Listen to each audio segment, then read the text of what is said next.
नमस्कार मित्रांनो. आजच्या भागामध्ये आपण मराठी वर्णमाला पाहणार आहोत आणि मराठी वर्णमाला आणि मराठी अक्षरमाला यामध्ये काय फरक आहे हे जाणून घेणार आहोत. आणि मराठी वर्णमाला कशापासून बनलेली असते हे शिकणार आहोत आणि त्यातले प्रत्येक घटक सविस्तरपणे शिकणार आहोत. तर लवकरच के के फॉर एज्युकेशन या चॅनलला लाईक करा, शेअर करा आणि सबस्क्राईब करा आणि बेल आयकॉनवरही क्लिक करा.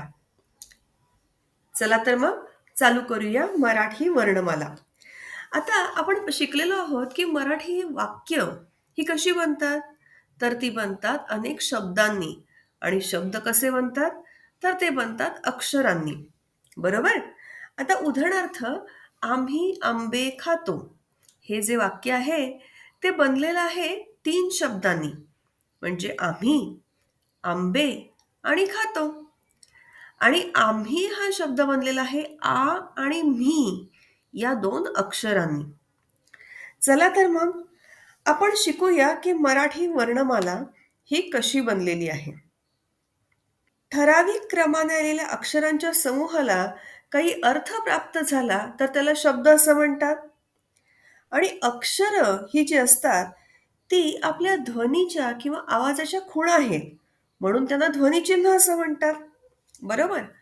तर मराठी वर्णमाला म्हणजे ती बनलेली असते वर्णापासून. तर वर्ण म्हणजे काय? तर आपल्या तोंडावाटे निघणाऱ्या मूलध्वनींना वर्ण असे म्हणतात. आणि हे मूलध्वनी जे असतात, ते हवेत विरतात आणि नाहीसे होतात किंवा नष्ट होतात. आणि म्हणून ते नष्ट होऊ नयेत म्हणून ते आपण लिहून ठेवतो. आपण ते रंगाने म्हणजे वर्णाने लिहून ठेवतो, म्हणून त्यांना वर्ण असे म्हणतात. आलं लक्षात? तर मराठी वर्णमाला बनलेली असते 3 घटकांनी. स्वर, स्वरादी आणि व्यंजन. बरोबर? आता ही जी मराठी वर्णमाला आपण बघणार आहोत, ही शासनाच्या नवीन नियमानुसार बनलेली आहे आणि म्हणूनच ती आपल्यासाठी खूप महत्वाची आहे. तर स्वरामध्ये काय येतं? तर अ, आ, ई, ई, उ, ऊ, ऋ, लृ, ए, ॲ, ऐ, ओ, आ, औ हे स्वर आहेत. आता शासनाच्या नवीन नियमानुसार ॲ आणि ऑ हे 2 स्वर हे या यादीमध्ये नवीन समाविष्ट झालेले आहेत. तर आता ॲ हा स्वर लक्षात कसा ठेवायचा? तर आपण बॅट असा शब्द वापरतो. बरोबर? आता बॅट हा शब्द इंग्रजी आहे. पण इंग्रजीमधून तो शब्द आपण मराठीमध्ये पण बॅट असा वापरतो. तर बॅट, ॲ. आलं लक्षात? आणि दुसरं म्हणजे आपण बॉल असा शब्द वापरतो. बॉल हा शब्द जरी इंग्रजी असला, तरी मराठीत सुद्धा आपण बॉल हा शब्द वापरतो. बॉल, ऑ. म्हणून ॲ आणि ऑ हे 2 स्वर हे इंग्रजीमधून मराठीमध्ये समाविष्ट झालेले आहेत. बरोबर? स्वरादी हा दुसरा घटक येतो मराठी वर्णमालेमध्ये. त्याच्यामध्ये येतो अनुस्वार, म्हणजे रेघेच्या वर टिंब दिलेलं असतं त्याला अनुस्वार असे म्हणतात. आणि अक्षराच्या पुढं 2 टिंब दिली की त्याला विसर्ग असे म्हणतात. म्हणजे स्वरादीमध्ये येतात 2 घटक, अनुस्वार आणि विसर्ग. बरोबर? तर स्वर म्हणजे काय हे या भागामध्ये आपण सविस्तरपणे शिकणार आहोत. त्याच्या आधी व्यंजन कुठली कुठली आहेत मराठी वर्णमालेमध्ये? तर क, ख, ग, घ, ङ, च, छ, ज, झ, य. बरोबर? ट, ठ, ड, ढ, ण, त, थ, द, ध, न. प, फ, ब, भ, म. य, र, ल, व. श, श, स, ह, ळ. आणि विशेष संयुक्त व्यंजनं कुठली आहेत? तर क्ष, ज्ञ. आणि नष्ट स्वर किंवा लुप्त स्वर कोणता आहे? तर लृ. आपण आता मगाशी बघितलं, तर स्वरामध्ये आहे लृ. पण हा लृ हा याला नष्ट स्वर किंवा लुप्त स्वर असंही म्हणतात. कारण ह्या स्वराचा फारसा वापर न केल्यामुळं त्याला नष्ट स्वर असं म्हणतात. बरोबर? परीक्षेमध्ये हा प्रश्न विचारला जाऊ शकतो, की नष्ट स्वर कोणता? तर त्याचं उत्तर आहे लृ.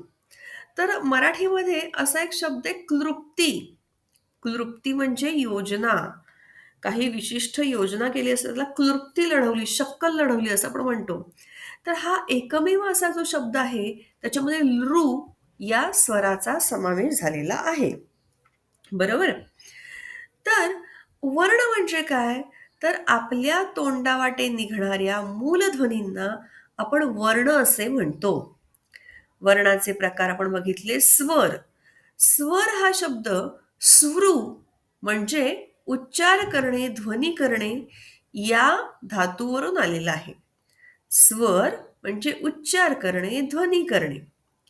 ओठांचा एकमेकांशी किंवा जिभेच्या कोणत्याही भागाचा मुखातील कोणत्याही अवयवाशी स्पर्श न होता मुखावाटे जे ध्वनी बाहेर पडतात त्यांना स्वर असे म्हणतात. पुन्हा एकदा मी सांगते. ओठाचा एकमेकांशी संपर्क न होता किंवा जिभेच्या कोणत्याही भागाचा मुखातील कोणत्याही अवयवाशी स्पर्श न होता मुखावाटे जे ध्वनी बाहेर पडतात त्यांना स्वर असे म्हणतात. तर स्वरांचा उच्चार आपल्या तोंडावाटे सहज आणि स्वतंत्रपणे होतो. आपण आत्ताच बघितलं. तर स्वर अ, आ, ई, ई याचा उच्चार हा सहजपणे होतो. आपल्याला त्यासाठी वेगळा जोर द्यावा लागत नाही. बरोबर? तर हे स्वराचं वैशिष्ट्य आहे, की स्वराचा उच्चार हा स्वतंत्र आणि सहजपणे होतो. स्वरादी म्हणजे काय? तर अनुस्वार आणि विसर्ग यांचा उच्चार करताना या वर्णाच्या अगोदर स्वर येतो. आदी. स्वरांच्या आदी म्हणून त्यांना स्वरादी असं म्हणतात. स्पष्ट आणि खणखणीत उच्चारांना अनुस्वार असं म्हणतात. उदाहरणार्थ आंबा, गंगा, घंटा. इथं अनुस्वाराचा उच्चार हा स्पष्ट झालेला आहे. बरोबर? तर ओझरत्या आणि अस्पष्ट उच्चारांना अनुनासिक असं म्हणतात. उदाहरणार्थ देवांनी, घरांमध्ये. इथं जो अनुस्वार आहे त्याचा उच्चार हा अस्पष्ट झालेला आहे. दुसरा स्वरादी आहे विसर्ग. विसर्ग याचा अर्थ श्वास सोडणे असा आहे. आता उदाहरणार्थ निश्वास. इथं नीच्या पुढं दोन टिंब दिलेली आहेत. म्हणून त्याला विसर्ग असं म्हणतात.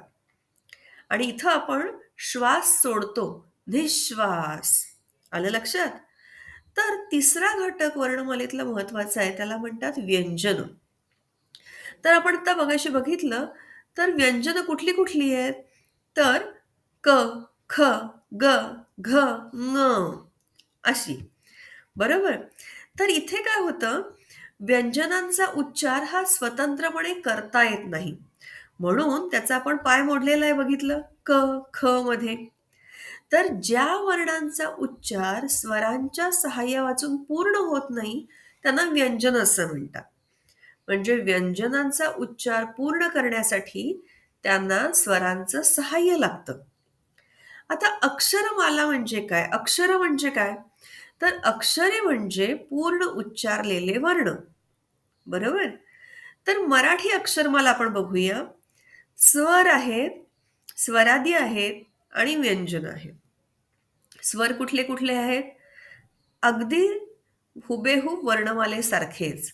अ, आ, ई, ई, उ, ऊ, ऋ, लृ, ए, ॲ, ऐ, ओ, आ, औ.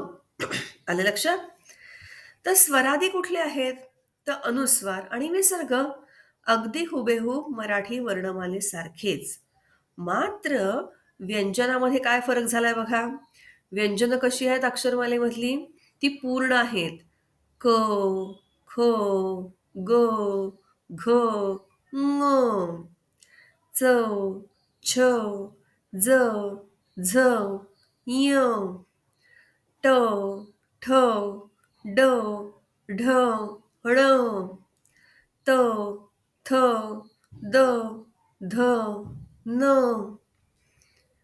प, फ, ब, भ, म, य, र, ल, व, श, ष, स, ह, ळ आणि विशेष संयुक्त व्यंजनं सुद्धा कशी आहेत? क्ष, ज्ञ. बरोबर? आता इथं काय झालंय बघा तुमच्या लक्षात येईल, की मराठी वर्णमालेमध्ये ही जी व्यंजनं आहेत, ती कशी आहेत? त्याचा पाय मोडलेला आहे, म्हणजे त्यांचा उच्चार स्वतंत्रपणे करता येत नाही. तर मराठी अक्षरमालेमध्ये व्यंजनं आहेत, ती पूर्ण आहेत. बरोबर? कारण त्याच्यामध्ये अ हा स्वर मिसळलेला आहे. बरोबर? आता आपण व्यवस्थितरित्या शिकूया, की स्वरांचे प्रकार कुठले? आजच्या भागामध्ये आपण फक्त स्वरांचे प्रकार बघणार आहोत. पुढच्या भागामध्ये आपण व्यंजने विस्तारित स्वरूपात शिकणार आहोत. तर स्वरांचे प्रकार कुठले आहेत? तर पहिला आहे ऱ्हस्व स्वर आणि दीर्घ स्वर. आता ज्या स्वरांचा उच्चार करण्यास कमी वेळ लागतो, त्यांना ऱ्हस्व स्वर असे म्हणतात. उदाहरणार्थ अ, ई, उ, ऋ, लृ. आता हे जे स्वर आहेत, त्यांचा उच्चार करण्यास कमी वेळ लागतो, म्हणून त्याला काय म्हणतात? ऱ्हस्व स्वर. तर ज्या स्वरांचा उच्चार हा लांबट होतो, त्यांना दीर्घ स्वर असे म्हणतात. उदाहरणार्थ आ, ई, उ, ए, ऐ, ओ, औ. आता हे बघितलं तर तुमच्या लक्षात येईल, की ह्या स्वरांचा उच्चार हा लांबट होतो, म्हणून त्याला दीर्घ स्वर असे म्हणतात. तर दुसरा स्वरांचा प्रकार आहे संयुक्त स्वर. संयुक्त म्हणजे काय? तर दोन एकत्र आलेले. बरोबर? तर दोन स्वर एकत्र येऊन बनलेल्या स्वरांना संयुक्त स्वर असे म्हणतात. उदाहरणार्थ ए, ऐ, ओ, औ. बरोबर? तर ए हा स्वर कसा बनलेला आहे? तर अ अधिक ई किंवा ई. आई कसा बनलाय? आ अधिक ई किंवा ई. ओ कसा बनलाय? अ अधिक उ किंवा ऊ. औ कसा बनलाय? आ अधिक उ किंवा ऊ. तर तुमच्या लक्षात आलं असेल, की हे दोन स्वर एकत्र येऊन हे सगळे स्वर बनलेले आहेत. म्हणून यांना काय म्हणतात? ए, ऐ, ओ, औ यांना काय म्हणतात? संयुक्त स्वर. बरोबर? तर आपल्याला माहिती आहे, की ऱ्हस्व स्वर आणि दीर्घ स्वर. ऱ्हस्व स्वरांना उच्चार करायला कमी वेळ लागतो आणि दीर्घ स्वरांना उच्चार करायला जास्त वेळ लागतो. तर उच्चार करण्यास लागणाऱ्या कालावधीवरून एखादा स्वर ऱ्हस्व आहे की दीर्घ आहे हे ठरवतात. त्यांना म्हणतात मात्रा. तर ऱ्हस्व स्वरांची मात्रा असते 1, तर दीर्घ आणि संयुक्त स्वरांची मात्रा असते 2. तिसरा स्वरांचा प्रकार म्हणजे सजातीय स्वर आणि विजातीय स्वर. एकाच उच्चारस्थानातून निघणाऱ्या स्वरांना सजातीय स्वर असे म्हणतात. उदाहरणार्थ अ, आ, ई, ई, उ, ऊ. हे स्वर आहेत सजातीय स्वर. तर भिन्न उच्चारस्थानातून निघणाऱ्या स्वरांना विजातीय स्वर असे म्हणतात. म्हणजे उदाहरणार्थ अ, ई, आ, उ ही जी स्वरांची जोडी आहे, त्यांना विजातीय स्वर असे म्हणतात. तर मित्रांनो, आजच्या भागात आपण काय काय शिकलो? आजच्या भागात आपण बघितली मराठी वर्णमाला. बरोबर? मराठी वर्णमालेमध्ये असतात स्वर, स्वरादी आणि व्यंजनं. विशेष संयुक्त व्यंजनं सुद्धा असतात. वर्ण म्हणजे काय आपण शिकलो? वर्णाचे प्रकार कुठले ते बघितले. बरोबर? नंतर आपण मराठी अक्षरमाला शिकलो. मग आपण मराठी वर्णमाला आणि अक्षरमाला याच्यामध्ये काय फरक आहे ते शिकलो. आणि ह्या भागामध्ये आपण स्वरांचे प्रकार शिकलो. स्वरांचे प्रकार आहेत ऱ्हस्व स्वर आणि दीर्घ स्वर, संयुक्त स्वर आणि सजातीय आणि विजातीय स्वर. चला तर मग आपण पुढच्या भागामध्ये व्यंजनं ही विस्तारित स्वरूपात शिकूया. तोपर्यंत या चॅनलला लाईक करा, शेअर करा आणि सबस्क्राईब करा आणि बेल आयकॉनवरही क्लिक करा. धन्यवाद. पुन्हा भेटूया.